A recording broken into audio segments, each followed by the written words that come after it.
A continuación, como os decía, pues va a ser la intervención mediante vídeo de Jaco Huiman.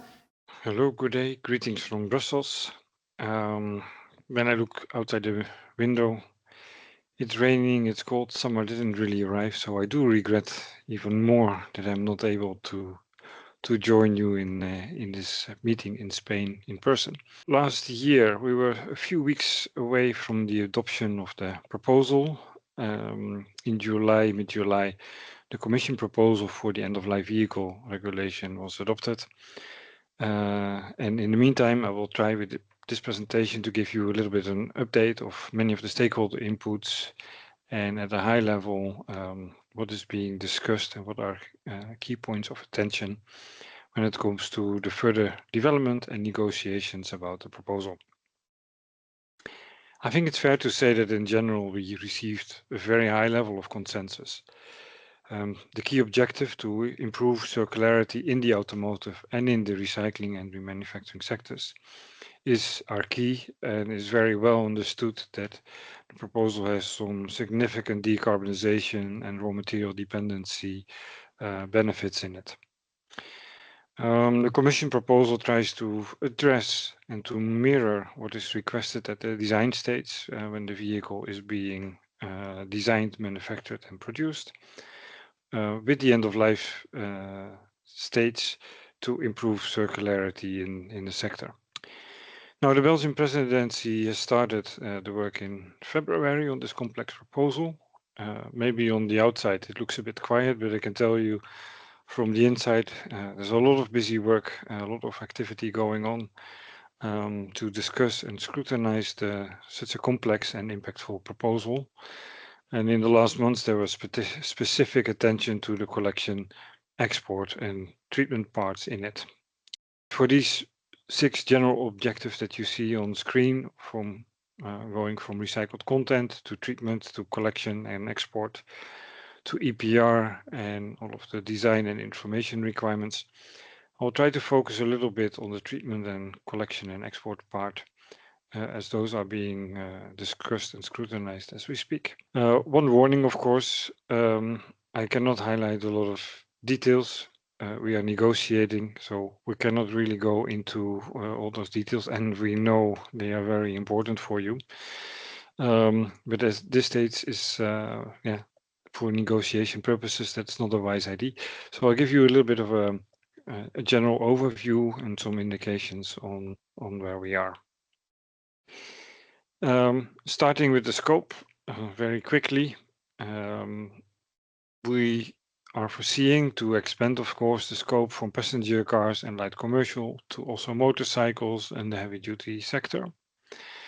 The Commission proposal is having, having in mind an approval of the information available for treatment operators for this extended scope to really cover the basics for collection, mandatory pollution, depollution, and basic EPR elements, and to improve the information later to allow for a more phased-in approach and a wider extension of all the requirements to the scope extension. On the circularity requirements, again, you have seen that our long-term objective is to really align the design and the manufacturing states with the treatment stage. A lot of the key feedback was on the plastics recycled content. Here, the automotive sector has been quite vocal, both positive and negative. So there's quite a range of responses here. In particular, the 25% closed loop is criticized by some, whereas others want to see even higher targets for the time frame that we have put in the proposal. We also identified the need to improve the recycling definition. The Commission intention was always to be aligned with the impact assessment that focuses on the thermoplast, the perfoams, and to exclude rubber and tires from the scope of the recycled content, as well as the 30% recycling target later on. So here some work is expected to improve the scope of the definition a bit. On the information requirements, we also note a wide support for improving and the streamlining of dismantling information to make things more digital. Of course, many details about the circularity vehicle passport will have to be figured out at later stages. But do note that we are not trying to create duplications with labeling requirements under the CRM Act or the battery regulation, but rather that those digital product passports for components that will need to be developed first will have to be linked to the vehicle level, where the vehicle should be seen as the carrier product and access point to other DPP information in the long term. On EPR, of course, a favorite topic, a lot of discussion. Note that from our point of view, we think it's important to make the manufacturer involved in the collection and the treatment stages. Cooperation is really key to make circularity work in practice. We do expect that the handling and recycling costs, for instance, for EV batteries when they are not functioning and cannot be going into a second life, that those costs will be very high. So that's why we focus a lot of the EPR and improving the governance elements related to that as well. Treatment. Here, the objective is, of course, to improve quality of treatment, as well as to improve the availability of spare parts from end-of-life vehicles for the aftermarket. When it comes to the treatment, the stakeholders provided a lot of feedback and discussion on the so-called Annex 7, Part C, so the removal obligations in relation to Article 30. Here our aim is to be as technology and time and location neutral as possible, while we are applying the right policy instrument for the right material and component. And removal of parts can have a role in improving the reusability and availability of spare parts, as well as to segregate materials better. At the same time, we note that post-shredder technology is in development. We also would like to see more innovation, both pre-shredder and post-shredder. So we are taking into account considerations also to improve and add maybe more quality or handling criteria for the quality of output fractions from post-shredder technologies to have sufficient innovation incentives for the long term. Last but not least, also very relevant for you, is that the Commission proposal is already in its legal text explicit that ATFs are the only entity to depollute and dismantle ULVs, and we'll do our best to keep it and make it maybe even more explicit and clear also when it comes to monitoring and enforcement later on. Then quality in collection and the export dimension.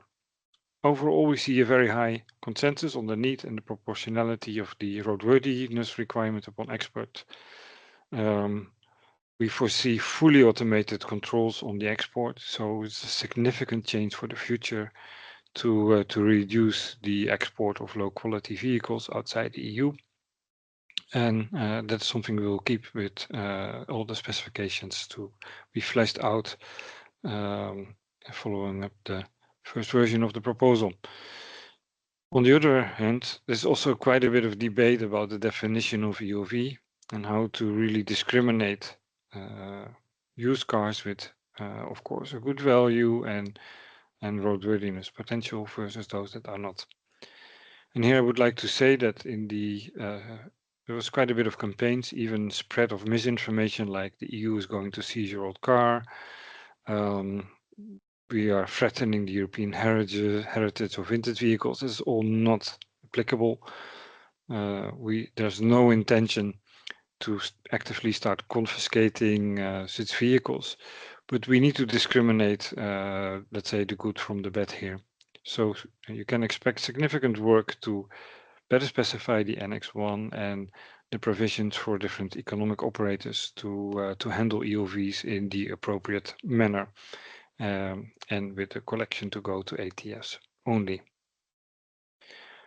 That said, there is a need for improving monitoring and enforcement. Specific points of attention, in addition to what I just said, is also the role of insurance companies, online auctions and platforms in trading used vehicles, and sometimes very poor or very damaged or even total loss vehicles. So one of the challenges also will be to find a balance in here and there some additional reporting and monitoring obligations that will have some administrative burden, and on the other hand, to really facilitate to have the necessary intelligence to inspect and enforce in a better and smarter and more streamlined manner in the future. So that surely has our full attention and also in the coming period. That said, I'm closing very quickly. I gave you a very broad overview. I hope it helps.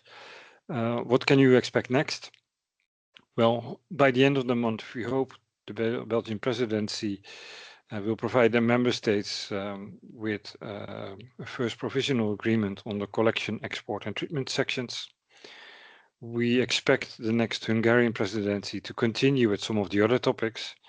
And then following the EP elections closing yesterday, we hope the parliament will start soon after the summer break as well. So it will be a very intense and busy period in that regard. With that, I'm at the end of my presentation. Thank you very much for your attention. And I do hope to meet in person next year, hopefully with some nice summer weather then. And I hope you also enjoy the rest of the conference. Thank you very much and goodbye.